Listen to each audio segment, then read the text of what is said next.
എല്ലാവർക്കും നമസ്കാരം. ഞാനിപ്പോൾ സത്യം പറഞ്ഞാൽ പ്രവാസ ജീവിതം തുടങ്ങിയിട്ട് 6 വർഷമായി. 2019 വന്നത്. ഇപ്പോൾ 26. ഇപ്പോൾ സത്യം പറഞ്ഞു കഴിഞ്ഞാൽ എന്ത് നേടിയെന്ന് ചോദിച്ചു കഴിഞ്ഞാൽ കുറേ കാര്യങ്ങൾ നേടി.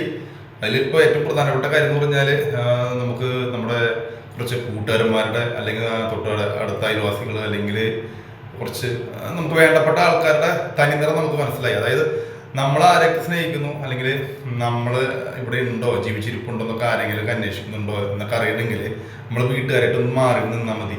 അതായത് ബെറ്റർ ഗൾഫിൽ കയറി വരിക, നല്ലൊരു ഓപ്ഷൻ ഗൾഫിൽ കയറി വരിക. ഗൾഫിൽ കയറി വന്നു കഴിഞ്ഞാൽ നമുക്ക് അറിയാൻ പറ്റും നമ്മുടെ കൂടെ ആരൊക്കെ ഉണ്ട്, അല്ലെങ്കിൽ ആരൊക്കെ നമുക്കൊരു ആപത്ത് വരുമ്പോഴോ ഒരു പ്രശ്നം വരുമ്പോഴൊക്കെ നമ്മൾ ആലോചിക്കേണ്ടതെന്നൊക്കെ.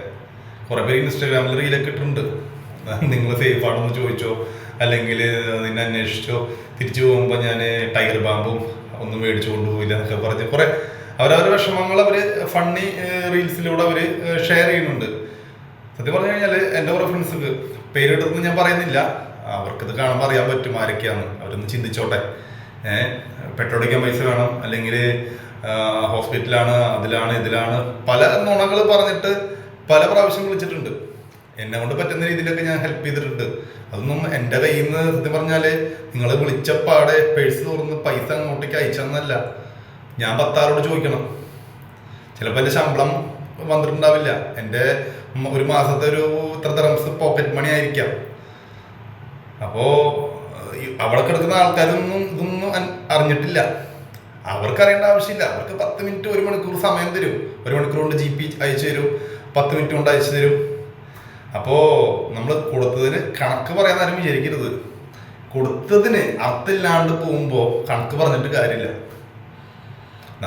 ഞാനിപ്പോൾ ഇവിടുന്ന് ഒരു പൈസ നാട്ടിലേക്ക് ഒരാൾക്ക് അയച്ചു കൊടുക്കുമ്പോൾ അതുകൊണ്ടൊരു കാര്യം, ഒരു അർത്ഥം വേണം. നമ്മൾ ചെയ്യുന്ന കാര്യത്തിന് ഒരു അർത്ഥം ഉണ്ടെങ്കിലല്ലേ നമ്മുടെ ജീവിതത്തിന് തന്നെ അർത്ഥം ഉണ്ടാവുള്ളൂ.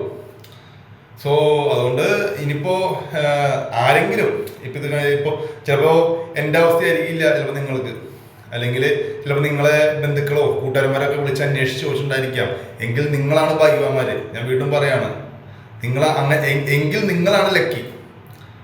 പക്ഷേ ഇഷ്ടംപോലെ പേര്, എനിക്ക് ഇതിൽ 100-ൽ 10% ആളുകളെ മാത്രമേ ആളുകൾ അന്വേഷിച്ചിട്ടുണ്ടാവുള്ളൂ. എൻ്റെ ഒരു കോൺസെപ്റ്റ് വെച്ചിട്ട് ഒരു 90% പേരും ഇതിൽ പെടുന്ന ആളുകളായിരിക്കും.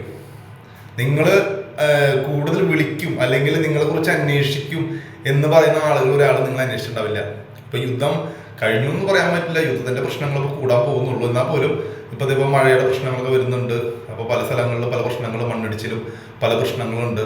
നമ്മൾ ഇവിടെ നിന്ന് നേരിട്ട് അറിയിച്ചില്ലെങ്കിൽ പോലും പല റീൽസ് വഴി എല്ലാവരും, ഏത് നാടായിക്കോട്ടെ, എല്ലാവരും റീൽസും അതൊക്കെ കണ്ടു ഇരുന്നിട്ടല്ലേ ഇരിക്കുന്നത്. നമുക്ക് നാട്ടിലത്തെ പ്രശ്നങ്ങൾ നമ്മൾ ഇവിടെ അറിയുന്ന പോലെ ഇവിടുത്തെ പ്രശ്നങ്ങൾ അവർക്കും അറിയാൻ പറ്റുന്നുണ്ടല്ലോ. എന്നിട്ട് പോലും ചോദിക്കാത്ത ആളുകളോട് എനിക്ക് ഒന്നേ പറയാനുള്ളൂ, സാധാരണ നമ്മുടെ പിണറായി വിജയന്റെ ഭാഷ ഇതൊക്കെ, ഈ കടക്ക് പുറത്തുനിന്നൊക്കെ എനിക്കത് പറയാനായിട്ട് പറ്റില്ല. കാരണം നമ്മൾ രാജാവോ പ്രഭുവോ ഒന്നല്ലല്ലോ. എന്തായാലും എല്ലാത്തിനും നന്ദിയുണ്ട്. എൻ്റെ ഒരു ഭാഷയിൽ ഞാൻ പറയുകയാണെങ്കിൽ എല്ലാവർക്കും നല്ല നന്ദിയുണ്ട്. ഇപ്പോൾ സ്പെഷ്യലി കുറച്ച് കൂട്ടുകാരന്മാരാണ് കേട്ടോ. അപ്പോൾ അവരോടൊക്കെ എനിക്ക് പ്രത്യേകിച്ച് നന്ദി പറയാനുണ്ട്. നിങ്ങളൊക്കെ പറയുമ്പോൾ ഒക്കെ പൈസ കഴിച്ച് തന്നതിനും നാട്ടിലേക്ക് വരുമ്പോൾ നിങ്ങൾക്ക് വേണ്ട സാധനങ്ങളൊക്കെ വാങ്ങിച്ച് തന്നതിനൊക്കെ അറ്റ്ലീസ്റ്റ് നിങ്ങൾ തിരിച്ച് നമുക്ക് പണമായിട്ടോ സാമ്പത്തികമായിട്ടോ ഒന്നും ഹെൽപ്പ് ചെയ്യണ്ട.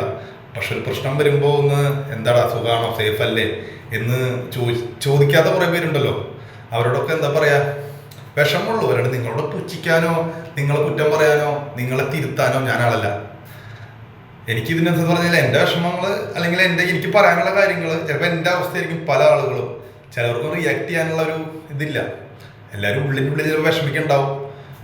പക്ഷെ നമ്മുടെ അവസ്ഥ, ഞാനിപ്പോൾ പ്രവാസികളോട് പറയാനുള്ളത്, ഇപ്പം ഞാനെന്നല്ല, ഇപ്പം ഞാൻ വന്നിട്ട് 6 വർഷമായിട്ടുള്ളൂ. 40, 50 അല്ലെങ്കിൽ ഇഷ്ടംപോലെ വർഷങ്ങളായിട്ടുള്ള ആളുകളുടെ അവസ്ഥ ഇതൊക്കെ തന്നെ. എൻ്റെ അവസ്ഥ മാത്രമായിരിക്കില്ല. സോ എനിക്കിപ്പോൾ പറയാനുള്ളത് വേറെ ഒന്നുമല്ല, നമ്മളെ കുറിച്ച് ആരും ചോദിക്കില്ല. നമ്മളിവിടെ എന്നും ഒറ്റയ്ക്കാം. ആ മൈൻഡോടുകൂടി ജീവിക്കുക. നമുക്ക് വേണ്ടി എന്തെങ്കിലും മാറ്റി വയ്ക്കുക. കുറേ പേര് പ്രവാസികളൊക്കെ എന്താ പറയുക, നമ്മളിവിടുന്ന് കുറേ പൈസ അവിടെ അയച്ചു കൊടുത്ത് ഇവരാവശ്യങ്ങളൊക്കെ ചെയ്തു കൊടുത്ത് തിരിച്ച് നാട്ടിലേക്ക് പോകുമ്പോൾ നമ്മൾ വട്ടം പൂജ. അതുകൊണ്ട് ഞാൻ പറയാം, ഇനിയെങ്കിലും നമുക്ക് വേണ്ടി നമ്മൾ ജീവിക്കുക.